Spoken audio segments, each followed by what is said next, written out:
मैं तो जीती हूँ, हारे हो तो आप लोग हारे हो। है ना गजब की मगरूरी।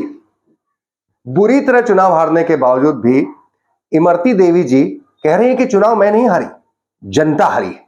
किस बूते पर यूं कह रही है हम आपको बताएंगे, लेकिन अगर आप नहीं जुड़े तो अभी जुड़ जाइए। दिल लपेटा को तत्काल आप इसे सब्सक्राइब करें, लाइक करें, शेयर करें, फेसबुक पर हमें फॉलो करें और अपने ज्यादा से ज्यादा साथियों तक भी पहुंचाएं कि एमपी में दिल लपेटा आ गया है जो बहुत बेबाकी के साथ अपनी बात को रखता है। वैसे जब से दिल लपेटा शुरू हुआ वाकई में हम इमरती देवी को मिस कर रहे थे। हमें लग रहा था कि इमरती देवी कहीं ना कहीं कोई ऐसा बयान जरूर देगी कि दिल लपेटा पर उनकी हाजिरी लगेगी, और वो हो भी गया। मौका था विकास यात्रा का।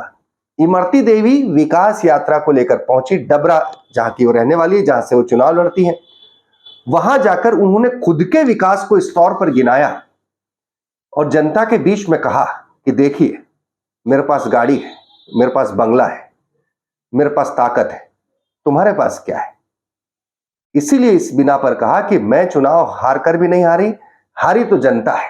बुरी तरह चुनाव हारी, जबकि उपचुनाव में सुरेश राजे जो कि कांग्रेस के प्रत्याशी उनके समधी हैं, उनसे बुरी तरह हारने के बावजूद भी उनका कहना है कि चूंकि मेरा इतना विकास है, मेरे पास गाड़ी बंगला है सरकारी, तो मैं नहीं हारी, हारी जनता है। सुनिए। ना मुझे हार से मतलब, ना मुझे जीत से मतलब। मैं हारी नहीं चुनाव, मैं चुनाव जीती हूँ। अगर आप ही बता दो, सब जने बैठे, अगर मैं हार गई होती तो जो सरकारी गाड़ी होती, ये पुलिस महिला में होती, दवारिया में सरकारी बंगला होता, भोपाल में होता था सरकारी बंगला, नहीं होता। मैं तो जीती हूँ, हारे हो तो आप लोग हारे हो।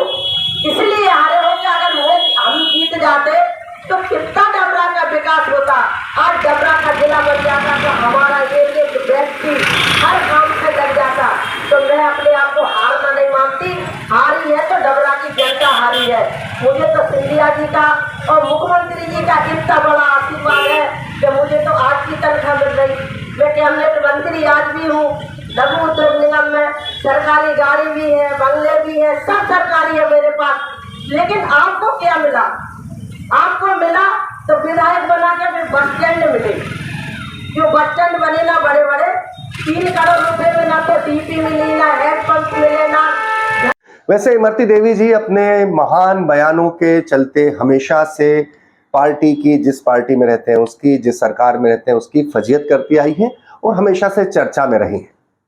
चाहे वो कोरोना के वक्त कहा हो कि गोबर से कोरोना ठीक होता है, या फिर उन्होंने किसी एक समुदाय विशेष के लोगों को कहा कि आप जमीनों पे कब्जा करो। वो भी याद होगा, हाल ही में वो पंडोकर सरकार के पास पहुंच गई थी अपनी हार का कारण जानने के लिए, और उन्होंने कहा था कि आप ही की पार्टी के बड़े नेता की वजह से आप हारी हैं। बहरहाल इमरती देवी अपनी छवि के मुताबिक ही बयान देते हुए नजर आई है और उनका ये कहना है कि बाहैसियत आज भी उनके पास सब कुछ है। दरअसल इमरती देवी कमलनाथ सरकार में मंत्री थी और सिंधिया खेमे के विधायकों के साथ वो बीजेपी में आई। बीजेपी में आने के बाद उपचुनाव लड़ी और उपचुनाव में उन्हें बुरी तरह हार का सामना करना पड़ा। तो यदा कदा अपने बयानों में, भाषणों में वो इस हार की कसक को इस तौर पर गिनाती हैं। तमाम खबरों के लिए जुड़े रहिए दिल लपेटा के साथ।